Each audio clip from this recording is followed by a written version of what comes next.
Hello, good evening everyone. Good evening.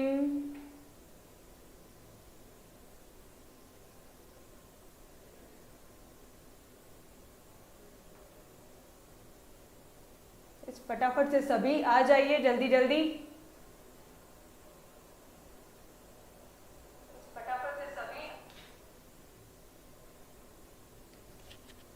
हाय विद्युत,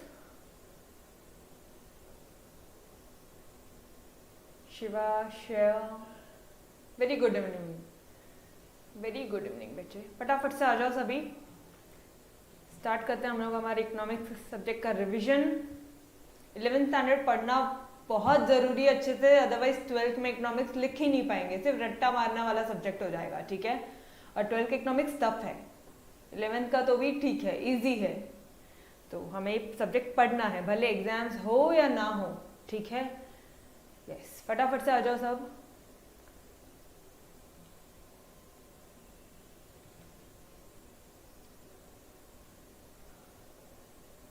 I'll wait for 2 minutes. 2 minute wait करते हैं and then I'll start.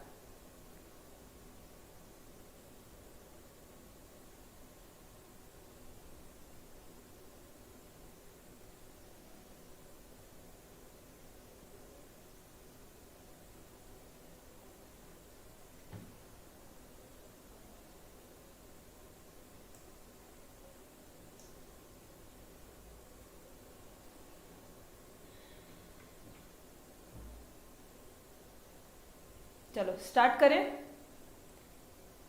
ये topic number 1, basic concept in economics. हमने chapter number 1 का revision start कर दिया था and today is our second lecture. ठीक है, तो चलो फटाफट से आ जाते हैं और देखते हैं कि अभी तक हमने क्या क्या पढ़ा. हमने इकोनॉमी पढ़ लिया था और इकोनॉमिक्स पढ़ लिया था. इकोनॉमी क्या होता है?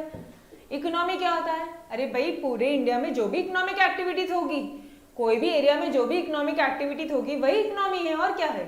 ठीक है, आप आपके आसपास जो भी कुछ देखते हो वो इकोनॉमी है. ठीक है, it refers to the economic activities in an area and how people earn for their livelihood. There are 3 types of economic activities: production, distribution, exchange. और 3 टाइप्स है इकोनॉमी के: centrally planned economy, market economy and mix economy. ठीक, फिर हमने देखा था economics क्या है.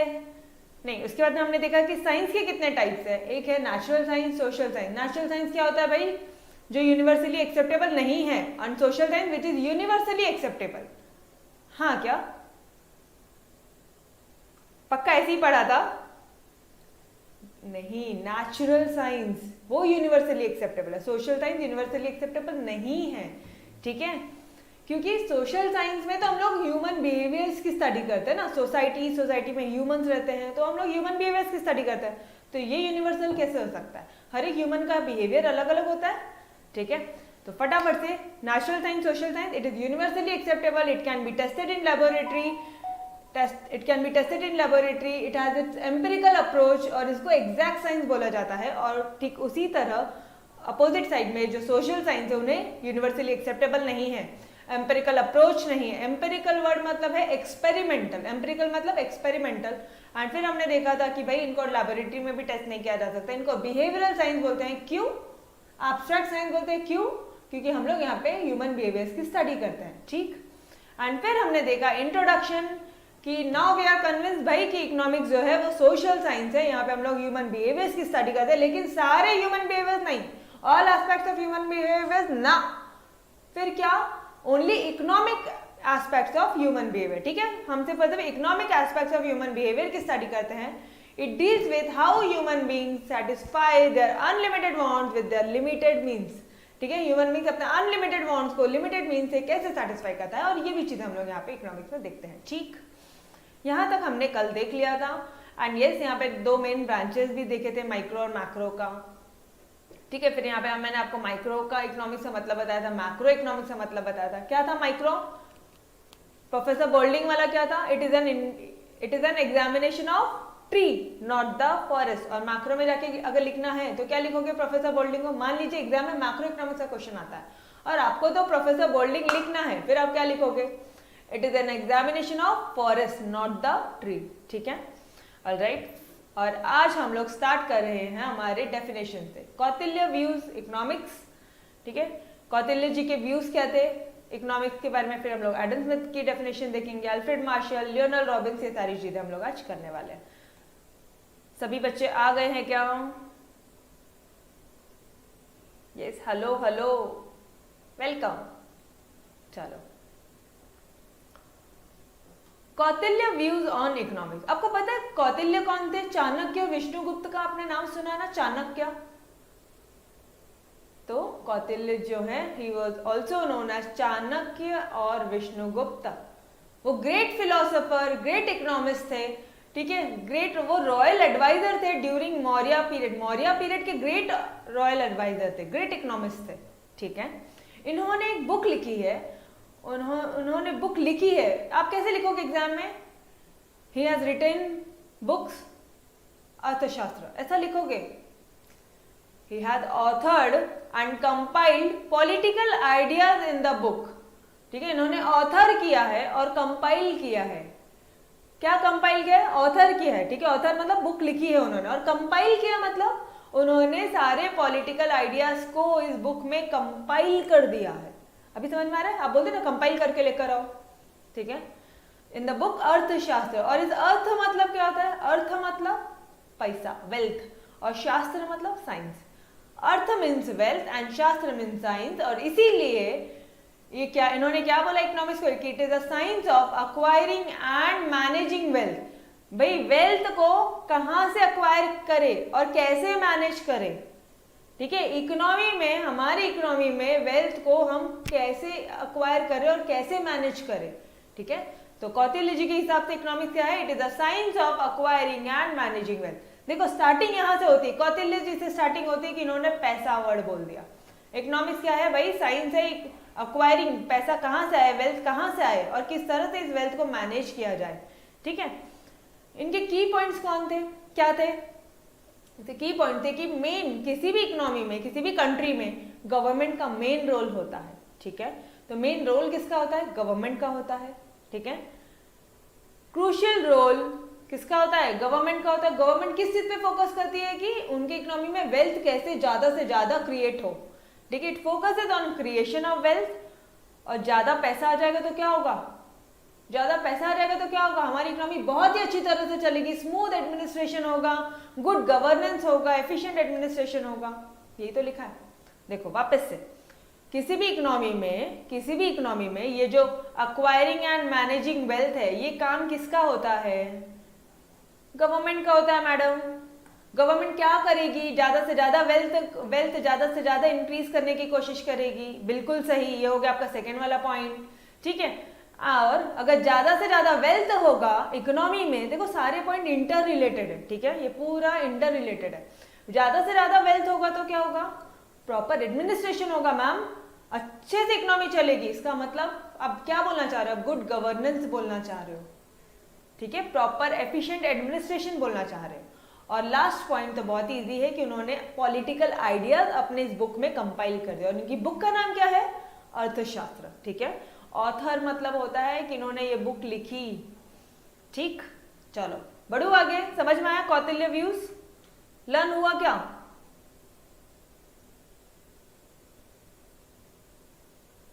यस, बिल्कुल बिल्कुल, वीडियोस भी तुरंत अपलोड हो जाएंगे, ठीक है। बट आप लोग कोशिश करो, क्योंकि लाइव लेक्चर्स है ना, तो आप यहाँ पे लाइव अटेंड करो। अभी पूरा इकोनॉमिक्स अब लाइव होने वाला है, ठीक है। Yes, any other doubt? Kautilya views हुआ क्या?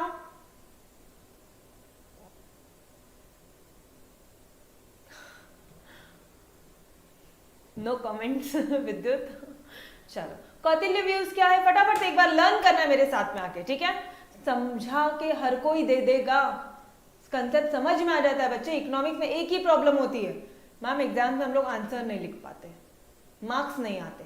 उसका रीजन ये है कि आपने वो फ्लो वाइज आपके माइंड में एक डायरेक्शन दो ना कि भाई इस साइड से हम लोग लर्न करेंगे। इकोनॉमिक्स क्या है बोलो फटाफट से? कौटिल्य व्यूज क्या है भाई? कौटिल्य, सबसे पहले हम लोग कौटिल्य के व्यू बताने के पहले कौटिल्य के बारे में बताएंगे। कौटिल्य कौन है? ग्रेट इकोनॉमिस्ट है मैडम, ग्रेट फिलोसोफर है, ग्रेट स्टेट्समैन है, रॉयल एडवाइजर है ड्यूरिंग मौर्य पीरियड, ठीक है। सेकेंड वाला पॉइंट क्या था उसमें कि इनको चाणक्य बोला जाता है, इनको विष्णुगुप्त बोला जाता है। इन्होंने एक बुक लिखी है, लेकिन मैंने किस तरह से लिखूंगी मैं एग्जाम में, कैसे लिखना है कि इन्होंने एक बुक लिखी है, इसको कैसे लिखूं?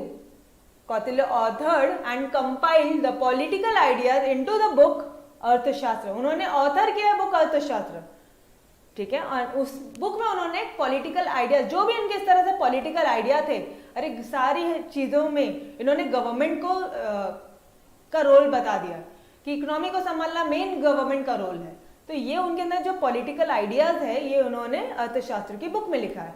जैसे ही अर्थशास्त्र वर्ड आया उसके दो पार्ट डिवाइड करो, एक अर्थ एक शास्त्र। जैसे ही वो हो गया उनको वापस कंबाइन कर लो, ठीक है। अर्थ मतलब वेल्थ, शास्त्र मतलब science, science of acquiring and managing wealth, ये एक लाइन हो गई आपकी। फिर की पॉइंट्स में आ जाओ फटाफट से। की पॉइंट्स में क्या बोलोगे आप कि क्रूशियल रोल गवर्नमेंट का होता है, ठीक है। किसी भी कंट्री का वेल्थ कौन मैनेज करता है? गवर्नमेंट मैनेज करती है। ऑलराइट, सेकेंड वाले पॉइंट, एक मिनट, गवर्नमेंट मैनेज करेगी, ठीक है, ये तो हो गया। उसके बाद में मैडम कुछ भी याद नहीं आ रहा, हमको तो याद ही नहीं आ रहा है। अच्छे से एग्जाम में जाके लर्न करके गए थे बट वहां जाके भूल गए। अभी क्या करें? आंसर लिखा है ना आपने, आपने क्या लिखा है कि मेन रोल क्या होता है गवर्नमेंट का। इधर का साइड मत देखना, आंसर मत देखना, ठीक है। मेन रोल क्या होता है? गवर्नमेंट का होता है। अब वापस से देखो कि लोग किस पॉइंट पे फोकस कर रहे हैं? वेल्थ पे। अरे यार वेल्थ क्रिएट करना, हाँ याद आ गया मैडम, वेल्थ क्रिएट करना, ज्यादा से ज्यादा इकोनॉमी में वेल्थ क्रिएट हो। कौन बोल रहा है? ये कौटिल्य बोल रहे हैं कि भाई focus is on creation of wealth, और ज्यादा से ज्यादा वेल्थ हो जाएगा तो हमारी इकोनॉमी में एफिशिएंट एडमिनिस्ट्रेशन होगा, गुड गवर्नेंस होगा।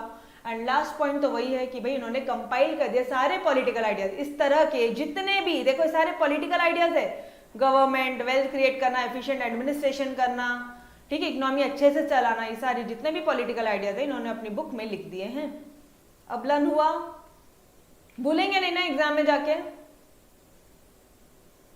बस भूलना नहीं है, ठीक है, रिवाइज करना है नंबर ऑफ टाइम, ठीक। चलो, एंड बिल्कुल कोशिश करो ये नोट्स के प्रिंट निकाल लो, ठीक है, इस नोट से पढ़ो। 100% आपका पूरा कंटेंट यहाँ पे कवर्ड है, कुछ भी पार्ट डिलीटेड, एडिशन कुछ एक्स्ट्रा का नहीं है, कुछ नहीं है, सब चीज आपकी बुक से। आपको अगर डाउट है तो आप कंटेंट पूरा चेक कर सकते हैं आपके टेक्स्ट बुक से, ठीक है। यस, बट यहाँ पे क्या किया है मैंने, आपको लैंग्वेज बहुत ईजी रखी है, प्रेजेंटेशन पे बहुत ज्यादा ध्यान दिया है, ठीक है। यहाँ पे जब मैंने आंसर्स लिख रही हूँ मैं आपको, तो प्रेजेंटेशन पे बहुत ज्यादा ध्यान दिया। अच्छा मैम, एग्जाम में अगर ये कौटिल्य जी के व्यूज आए एग्जाम में तो आंसर्स कैसे लिखना है? ये तो आपने बताया ही नहीं। अगर आपको ये क्वेश्चन आता है, explain Kautilya views on economics, क्या लिखोगे? बोलो फटाफट से। इंट्रोडक्शन पैराग्राफ, जल्दी से जाओ ऊपर इंट्रोडक्शन पैराग्राफ की तरफ। हम पहले ये लिखेंगे कि ये वाला देखो इधर, economic is a science, queen of social science, Paul Samuelson, Greek word. Economia, economia बोले तो household management of resources, household management मतलब अपने घर में सारे रिसोर्सेज, अपना घर कौन सा है? इंडिया, तो इंडिया के अंदर के सारे रिसोर्सेज को प्रॉपरली मैनेज करना। उसके बाद में बोलना कि ह्यूमन बिहेवियर की स्टडी नहीं बल्कि economic aspect of human behaviour, और अपने अनलिमिटेड वांट्स को लिमिटेड रिसोर्सेज से कैसे सेटिस्फाई किया जाए। लास्ट वाला पॉइंट ये था। और फिर ये इंट्रोडक्शन लिखने के बाद में कौटिल्य का व्यूज लिख कर आना, तो आपको आउट ऑफ मिलेंगे। फिर चाहे वो बोर्ड एग्जाम हो या कोई भी स्ट्रिक्ट टीचर भी चेक क्यों ना कर रहा हो, गारंटी आउट ऑफ, वो आपको आउट ऑफ मार्क्स देगा, ठीक है। प्रेजेंटेशन अभी से करो, 11th स्टैंडर्ड है ना, इसलिए अभी से ध्यान देना स्टार्ट करो, ठीक। चलो नेक्स्ट पॉइंट की तरफ बढ़ते हैं। Adam Smith. एडम स्मिथ हमारे कौन है? ये पप्पा, इकोनॉमिक्स के फादर हैं, ठीक है। अच्छा, ये कौन से इकोनॉमिस्ट है? ये 18th सेंचुरी के क्लासिकल इकोनॉमिस्ट। आज कोई क्वेश्चन आया था टेलीग्राम चैनल पे आपको, यस, हाँ, तो 18th सेंचुरी के एक क्लासिकल इकोनॉमिस्ट है Adam Smith. He was regarded as the father of economics. इनको क्या बोला जाता है? He was regarded as the father of economics. भाई इकोनॉमिक्स के फादर बोला जाता है, ठीक है। अभी तक तो आपने लर्न कर लिया होगा ना, एक ना एक बार थोड़ा तो पढ़ के रखा है। मुझे बताओ, अगर ये एग्जाम में लिखना होगा तो आप लोग क्या लिख कर आते हो पता है क्या? ये एक पॉइंट लिख देते हो, economics is the science of wealth लिख देते हो, ये बुक की नाम आपको लर्न नहीं होती है। फिर इसमें ये वाला पॉइंट लिख देते हैं हम, कैपिटल एंड वेल्थ अक्यूमुलेशन। फिर आप लोग बोलते हो कि मैडम हमको नंबर कम मिलते हैं, 4 मार्क का क्वेश्चन था, मैडम ने 1 ही नंबर दिया, तो कितने चाहिए? हाँ, और इधर अब जो जो पॉइंट्स लर्न नहीं हुए ना, वो सारे पॉइंट्स मैं आपको लर्न करवा के देती हूँ, एंड एकदम बहुत ही मस्त तरह से स्टोरी बता के, ठीक है। अब ध्यान देना, हालांकि इन्होंने बहुत सारी बुक लिखी है, उसमें से इनकी एक फेमस बुक है an inquiry into nature and causes of wealth of nation. वापस से बोल रही हूं मैं, वापस से, हालांकि इन्होंने बहुत सारी बुक लिखी है, he has written various books on economics. Among them, his most famous books were An Enquiry into Nature and Causes of Wealth of Nation. An Enquiry into Nature and Causes of Wealth of Nation. Ma'am but इतना ये तो ध्यान में आ गया, but ma'am ये वाला line तो learn करना पड़ेगा ना, ये जो बुक का नाम है ये पूरा लर्न करना पड़ेगा क्या? नहीं, आओ इधर। अभी आप लोग गलतियां क्या करते हो पता है क्या? आप ENQIRY लिख के आते हो। अरे बेटा, INQIRY और ENQIRY में बहुत फर्क है, ठीक है? These both are different term. ENQIRY क्या होता है? मैडम एग्जाम में क्वेश्चन आने वाला है क्या? ये कल टेस्ट में पूछने वाले हो क्या? ये इंपॉर्टेंट है क्या? जब आप नॉर्मली कोई क्वेश्चन पूछते हो, when you are normally asking question, जब आप नॉर्मली किसी से क्वेश्चन पूछते हो वो हो जाता है इंक्वायरी।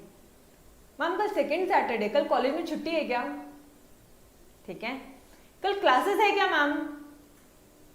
तो ये जो चीज होती है ये इंक्वायरी। एंड INQIRY क्या होता है? ये इंक्वायरी क्या होता है?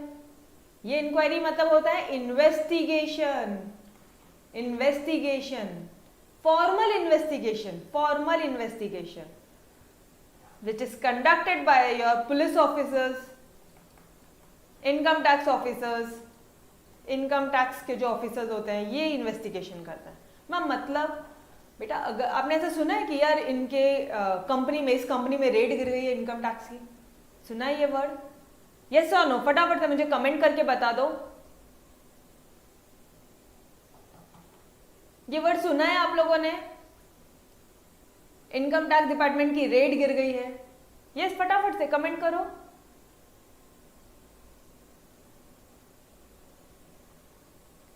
शिवा, इसका लिंक मैंने आपको टेलीग्राम पे दे दिया है।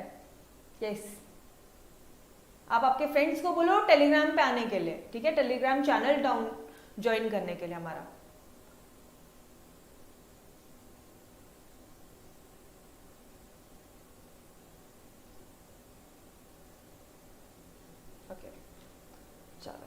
तो ये इनकम टैक्स ऑफिसर्स क्या करते हैं? किसी भी कंपनी में जाके वो पूरी जांच पड़ताल करते हैं, वो पूरा फॉर्मल इन्वेस्टिगेशन करते हैं, वो लोग डेटा कंपाइल करते हैं, वो लोग एक रिपोर्ट बना के देते हैं। बाद में एक रिपोर्ट बनाते हैं, उस रिपोर्ट में ये लिखा होता है कि आपने कितने अमाउंट ऑफ टैक्स नहीं भरा है, आपने कितना इनकम टैक्स डिपार्टमेंट से घोटाला किया है, मतलब चोरी की है आपने इनकम टैक्स की, ठीक है? इसमें ये लिखा होता है। तो अब देखो, अब आपको क्या करना है? अब हमें फॉर्मल इन्वेस्टिगेशन करना है, फॉर्मल इन्वेस्टिगेशन करना है हमें हमारी इकोनॉमी में into nature and causes of wealth, causes of wealth, कि हमारे नेशन में वेल्थ कहां से, किस फॉर्म में और कैसे क्रिएट हो रहा है। हमारे नेशन में देखो, पहला क्या देख रहे हैं? हमारे नेशन में वेल्थ किस फॉर्म में और कैसे, हाउ इट इज क्रिएटेड। अब हो रहा है learn an inquiry into nature and causes of wealth of nation. पूरे नेशन में वेल्थ कहां से, किस फॉर्म में क्रिएट हो रहा है, अब हो रहा है, ठीक। तो दस economics is a science of wealth. तो इकोनॉमिक्स क्या है? Economics is a science of wealth, ठीक है? ये भी हो गया मैम हमारा। अब इसके की पॉइंट्स की तरफ हम लोग आगे बढ़ते हैं। फर्स्ट पॉइंट क्या है? लेजर-फेयर पॉलिसी है। लेजर-फेयर पॉलिसी मतलब no government intervention, capital and wealth accumulation, nature's law in economic affairs and division of labour as an aspect of growth theory. Ma'am learn नहीं होता है, ठीक। चलो अब आ जाओ एक छोटी सी स्टोरी, ठीक है? एडम स्मिथ जी ने क्या किया था पता है आपको? एडम स्मिथ जी ने जो अपनी बुक है उसमें पूरा ह्यूमन सोसाइटी का इवोल्यूशन स्टेट, ह्यूमन इवोल्यूशन, उन्होंने ह्यूमन सोसाइटी का इवोल्यूशन स्टेज डिस्कस किया है। मैडम ह्यूमन इवोल्यूशन स्टेज मतलब हंटर स्टेज से लेकर जब हम जंगलों में रहते थे तब से लेकर उन्होंने रेसिडेंस स्टेज तक, जब आज हम हमारे रेसिडेंसेस में रहते हैं, रेसिडेंसेस स्टेज तक, ये पूरा स्टेज डिस्कस किया है इकोनॉमी में। तो आज एक मॉडर्न सोसाइटी है और इस मॉडर्न सोसाइटी में फ्री मार्केट इकोनॉमी होती है। You are free to produce what you want, ठीक है? आप जब चाहे जो चाहे वो गुड्स बना सकते हो। व्हाट टू प्रोड्यूस, क्या प्रोड्यूस करना है, how to produce, for whom to produce, ये डिसीजन आप खुद ले सकते हो। What to produce, how to produce and for whom to produce, ये जो डिसीजन है ये आप खुद ले सकते हो। क्यों? क्योंकि आज फ्री मार्केट इकोनॉमी, और फ्री मार्केट क्यों इकोनॉमी क्यों है? क्योंकि ये जो रेसिडेंस स्टेज है ना, सोसाइटी में रहते हैं, इसी का तो मतलब है कि आज मॉडर्न सोसाइटी है। और इस मॉडर्न सोसाइटी में एक फ्री इकोनॉमी होती है, फ्री मार्केट इकोनॉमी होती है। फ्री मार्केट इकोनॉमी में गवर्नमेंट का इंटरवेंशन नहीं होता, ये लो आपका first point. Free market economy में गवर्नमेंट का इंटरवेंशन नहीं होता, दैट इज लेज़र-फेयर पॉलिसी, और इसी का ही टर्म है लेज़र-फेयर। ठीक है, फ्री मार्केट इकोनॉमी में गवर्नमेंट का इंटरवेंशन नहीं होता और इसीलिए हम लोग बोल रहे हैं लेज़र-फेयर पॉलिसी। ठीक है, ये पार्ट हुआ। यस मैम, ये वाला पार्ट हो गया हमें। अच्छा ठीक है, तो अभी मुझे बताओ,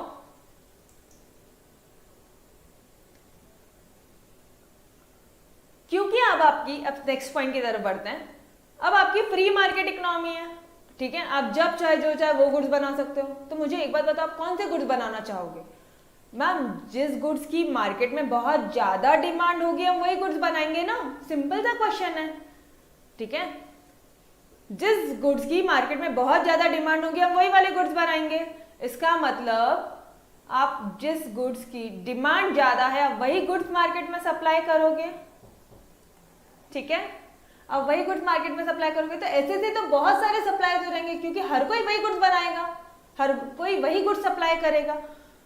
और अगर हर कोई वही गुड्स सप्लाई करेगा, इसका मतलब है कि आपकी इकोनॉमी में कंपटीशन आ जाएगी। कंपटीशन जैसे ही आ गया, कंपटीशन वर्ड, यही तो नेचर्स का लॉ है, यही तो नेचर्स लॉ है। ये वाला पॉइंट भी हो गया है हमारा। ठीक है, थर्ड पॉइंट भी हो गया कि nature's law in economic affairs. क्यों नेचर्स लॉ? क्योंकि कंपटीशन आ गया है हमारी इकोनॉमी में। And your fourth point is division of labour as an aspect of growth theory. अब ध्यान से सुनना, आप जब चाहे जो चाहे वो गुड्स बना रहे हो, ठीक है, what to produce, how to produce, for whom to produce, ये सारे डिसीजंस आप ले रहे हो। ठीक है, जब ये सारे डिसीजंस आप ले रहे हो इकोनॉमी में, तो आप क्या करोगे? आपके पास जितने भी रिसोर्सेज हैं, आप वो रिसोर्सेज का मैक्सिमम अच्छी तरह से यूटिलाइजेशन करोगे। अब रिसोर्सेज कितने टाइप के होते हैं? एक होता है natural resources, petrol, fuel, diesel, ठीक है, ये हो गया नेचुरल रिसोर्सेज। एक होता है ह्यूमन रिसोर्सेज। आप ह्यूमन रिसोर्सेज का भी अच्छे से यूज करोगे। अरे बाबा, आप क्या कर रहे हो, क्यों खाली बैठे हो, आप ये वाला काम करो, आप ये काम करो, ये काम करो, फटाफट से काम करो, ताकि अपना बिजनेस ग्रोथ हो। Division of labour as an aspect of growth theory. ठीक है, division of labour as an aspect of growth theory, this was your fourth point. एक छोटा सा स्टोरी था ये कि ह्यूमन, पूरा उन्होंने ह्यूमन स्टेज डिस्कस किया। इस ह्यूमन जो स्टेज है, यहाँ पे हंटर स्टेज से लेकर रेसिडेंस स्टेज तक उन्होंने सब डिस्कस किया। जैसे ही रेसिडेंस की बात आई, वहां पे फ्री मार्केट इकोनॉमी आया। फ्री मार्केट इकोनॉमी में डिमांड, फ्री मार्केट इकोनॉमी में गवर्नमेंट का इंटरवेंशन नहीं होता। What to produce, how to produce, for whom to produce, ये आप डिसाइड करोगे, ये हम डिसाइड करेंगे। मतलब गवर्नमेंट का इंटरवेंशन नहीं होता। तो ये हो गया आपका पॉइंट नंबर 1। और ठीक है, ये हो गया आपका पॉइंट नंबर 1। अब मुझे एक बात बताओ, जब ये सारे गुड्स को आप बना रहे हो, आप आपके हिसाब से बनाओगे, तो आप किस बेसिस पे बनाओगे? मैडम, जिस चीज की मार्केट में बहुत ज्यादा डिमांड होगी वही गुड्स हम सप्लाई करेंगे। तो ऐसे तो नंबर ऑफ सप्लायर्स बढ़ जाएंगे, इस तरह से इकोनॉमी में कंपटीशन हो जाएगा। यही नेचर्स का लॉ है।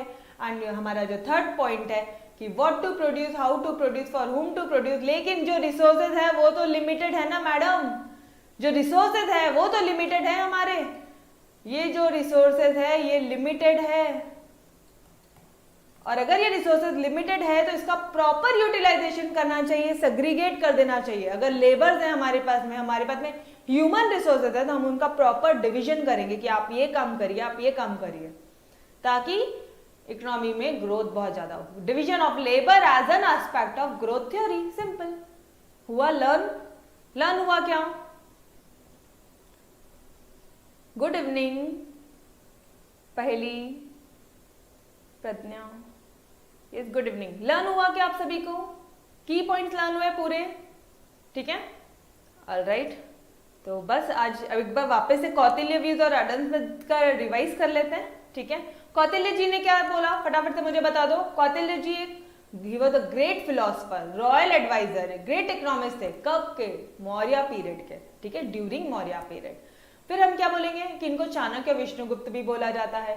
आपको पता है इनको चाणक्य विष्णुगुप्त बोला जाता है? इन्होंने एक मेन अच्छी सी बुक लिखी है जिसका नाम है अर्थशास्त्र। अर्थ मतलब वेल्थ, शास्त्र मतलब होता है साइंस, एंड अर्थशास्त्र मतलब होता है science of acquiring and managing wealth. किस तरह से वेल्थ, कहां से वेल्थ अक्वायर किया जाए और किस तरह से वेल्थ मैनेज किया जाए। ऑलराइट, एंड फिर इसका मेन रोल किसका होता है? कोई भी कंट्री में ये अक्वायरिंग और मैनेजिंग वेल्थ, ठीक है, वेल्थ कौन मैनेज करता है? गवर्नमेंट मैनेज करती है, ठीक है, गवर्नमेंट करेगी। गवर्नमेंट अब क्या चाहेगी कि वेल्थ क्रिएट हो, focus on the creation of wealth. और जैसे ही वेल्थ क्रिएट होगा तो तुरंत हमारा थर्ड पॉइंट आ जाता है कि प्रॉपर एडमिनिस्ट्रेशन होगा। अब सब अच्छे से चलेगा इकोनॉमी में, प्रॉपर एडमिनिस्ट्रेशन होगा, गुड गवर्नेंस होगा।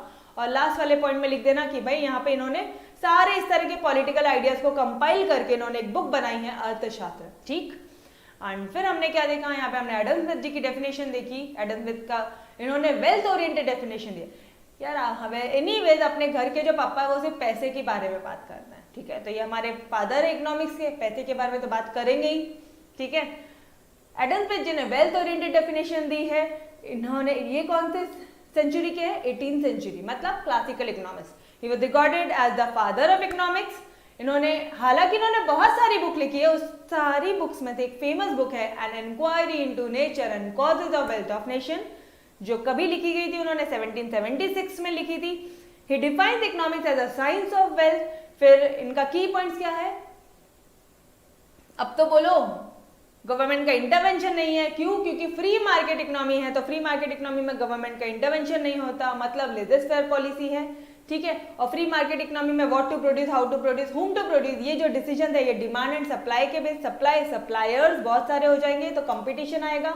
Nature law and economic affairs, ये वाला पॉइंट हो गया। उसके बाद में वही एग्जाम्पल कैरी करो कि रिसोर्सेज लिमिटेड है, ठीक है, आपको जो बनाना है अच्छे से बनाना है, रिसोर्सेज लिमिटेड है आपके पास में, तो आप प्रॉपर डिवीजन ऑफ लेबर करोगे as an aspect of growth theory, हो गया आपका पॉइंट नंबर 4। एंड सेकेंड वाला पॉइंट तो बहुत ईजी है, कैपिटल एंड वेल्थ अक्यूमुलेशन पे इन्होंने मेनली ज्यादा फोकस किया है, ठीक है। 1776,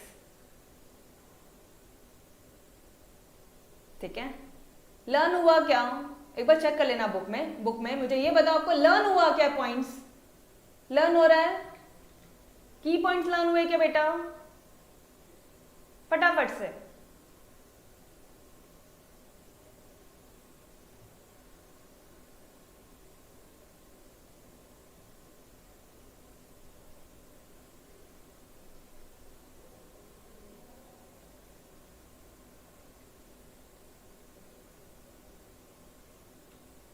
लर्न हुआ?